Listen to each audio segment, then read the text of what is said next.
So this is the plate that we're gonna be talking about today. And this a D1.1 or coupon on a 3G kind of. We're gonna be welding it vertical up, and I'm gonna be going over these at the end. Just wanted to talk about what you're gonna be needing to know in order for you to do or put together this whole thing. Alright, so starting right there, the American Welding Society AD1.1 coupon test requires, what you need to know is the welding symbols, first of all, how to measure metal in welding positions, that's very important, how to cut with the bandsaw or a grinder. And so let's go ahead and get started with those. So welding symbols, all that we need to know for today is that we are going to be using a plug in form of a back plate. It's going to be about 1/4 inch thick plate that's going to be put at the bottom of those that specimen. And the other one that we are going to be using is the V groove symbol, which is going to be cut at a certain angle, and then we're going to talk about how it's got shaping into a B. Next up, we are going to be talking about the how to get the dimensions of a metal.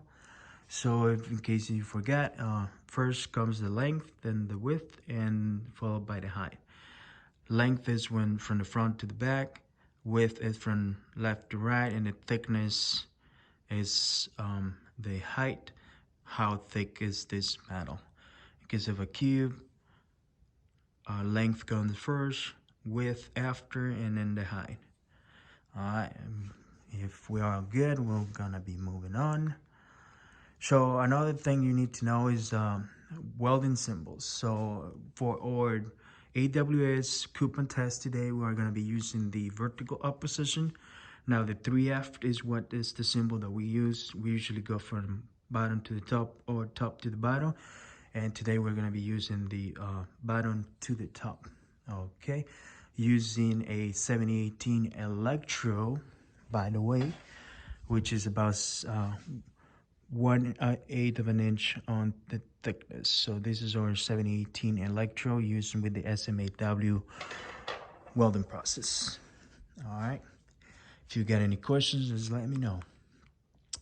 I have posted a couple videos on how to use the bandsaw and the grinder just in case you forgot how to use them. All right, so the resources are available on Google Classroom, so you can access them anytime. If not, stick around and I can play them out for you. All right, so again, this is the specimen, so just want to explain the measurements and all.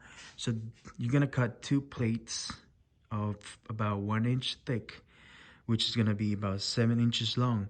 All right, on a bandsaw you need to cut them at about, if the groove is 45, you need to use half of each. Split it in half, so 45 times 2 divided by 2 is 22.5. So that would be the angle that we use to group these pieces right here, and the same for the other ones. In order for us to get a 45 degree B group, this is our back cut plate, which is about 1/4 inch thick, and the gap or the distance between each one of these plates is gonna be about 1/4 inch too. So 1/4 inch space between, there's the group of space that we're gonna be filling up on a vertical up position.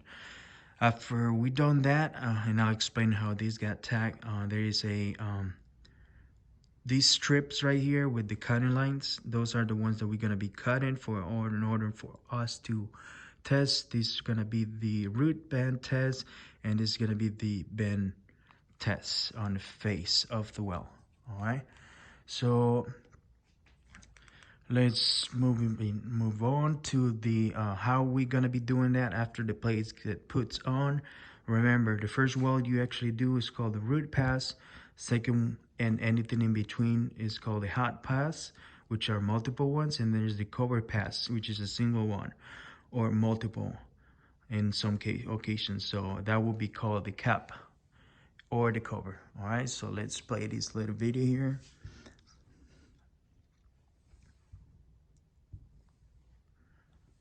Okay, some technical difficulties. Okay.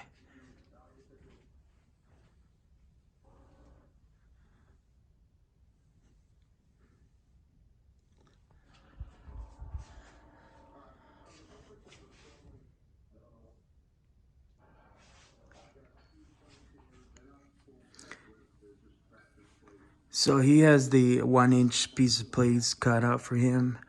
Let me mute this.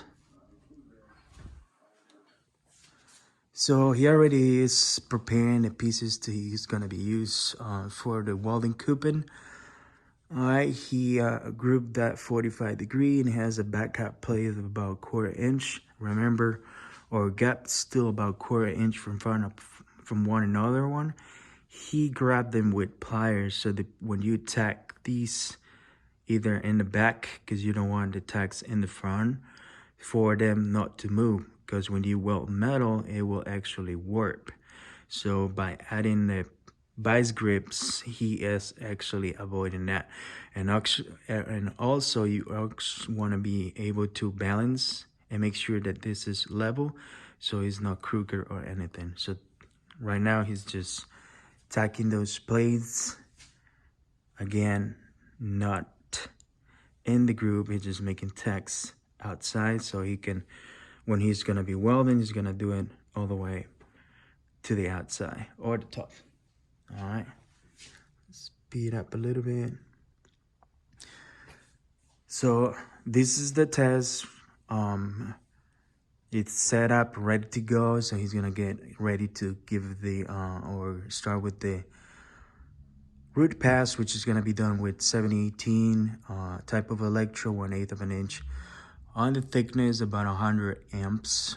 Usually you will get a WPS, welding procedure specifications, telling you how much amperage you need to know, but we're gonna be using around 100 amps for this one. All right, so you use a striking method to start. You may want to weave just a little bit in order for you to cover the whole gap. Let's speed up a little bit more.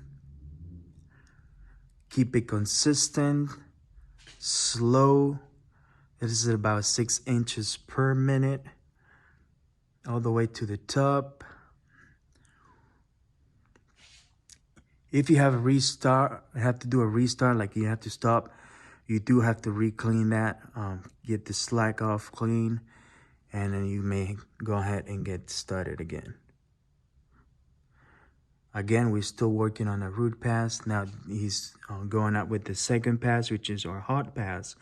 In this case, he's gonna be taking a little bit slower. It usually takes about 3 to 4 electrodes to complete a single pass, and you are gonna be slowing down as you go left to side. Now, it is important to remember that when you're going left to side, pretending that my finger is my electrode, you do not want to just go left and right. You also want to do some wrist movement in order for you to avoid some welding defects. All right, so move on the wrist, not just going left and right on a inverted seat or seat shape pattern or half moon crescent like we call them in college.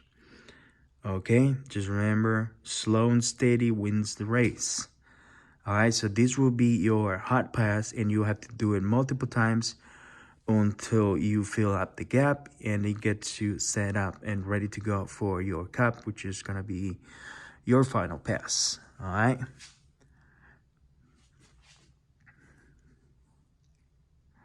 Let's see if we can. So this is what it will look like when it's done. Remember, there shouldn't be any defects on the side when you're doing. Well, he's still going. All right. See if we can see our final pass.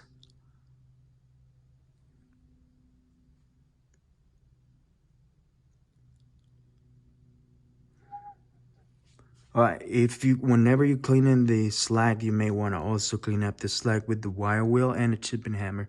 So those would be your cleaning methods for these process. All right, so he's showing us a little bit of what he got for the hot pass. Still not there at the cover pass. Just remember, as you get higher or fill out more the metal, the slower you're gonna go, and you actually want to go weld above the metal. All right, I'll explain that in a little bit.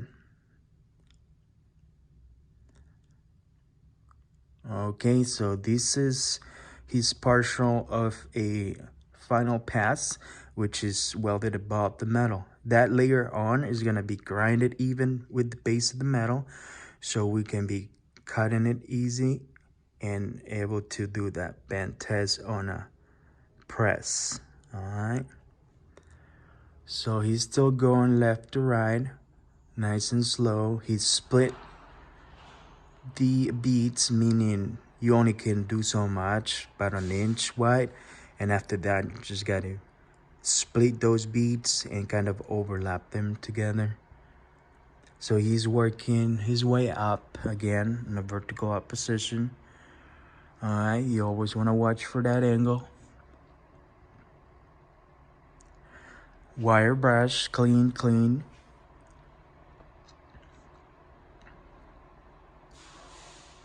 And that is the final result. He did his cover pass and notice that there's no any defects, no discontinuities. If discontinuities were to happen, you always need to redo and practice until you get these good. All right. See if we get a better close up of the welds. It's kind of hard. It's bad quality. Okay. So this is what it will look like all finished up. Let's move on.